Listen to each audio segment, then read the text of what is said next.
മനോനിയന്ത്രണം പോലെ തന്നെ വളരെ പ്രധാനപ്പെട്ടതാണ് ഏകാഗ്രതയും. മനസ്സിനെ നിയന്ത്രിക്കാനുള്ള കഴിവ് പോലെ പ്രധാനപ്പെട്ടതാണ് ഏറെ നേരം മനസ്സിനെ ഒരു കാര്യത്തിൽ തന്നെ കേന്ദ്രീകരിക്കുക എന്നത്. എന്നാൽ ഈ കഴിവ് നിരന്തര പരിശീലനം കൊണ്ടേ സാധിക്കൂ.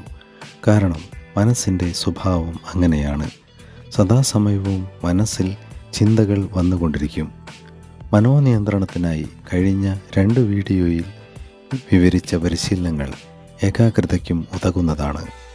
ഏകാഗ്രത ദൃഢമാക്കാൻ കൂടുതൽ കാര്യങ്ങൾ കൂടി വിശദീകരിക്കാം. 1. വായന. ദിവസവും നല്ല പുസ്തകങ്ങൾ 10 പേജെങ്കിലും വായിക്കുന്നത് ഏകാഗ്രത ദൃഢമാക്കാൻ സഹായിക്കും. വായിക്കുന്ന സമയം മറ്റു യാതൊരു ചിന്തയ്ക്കും മനസ്സിൽ ഇടം കൊടുക്കാതെ ശ്രദ്ധിക്കണം. 2. ഫുട്ബോൾ, വോളിബോൾ തുടങ്ങിയ കളികളിൽ ഏർപ്പെടുന്നത് ഏകാഗ്രത വർദ്ധിപ്പിക്കാൻ സഹായിക്കും. 3. കലാപഠനം.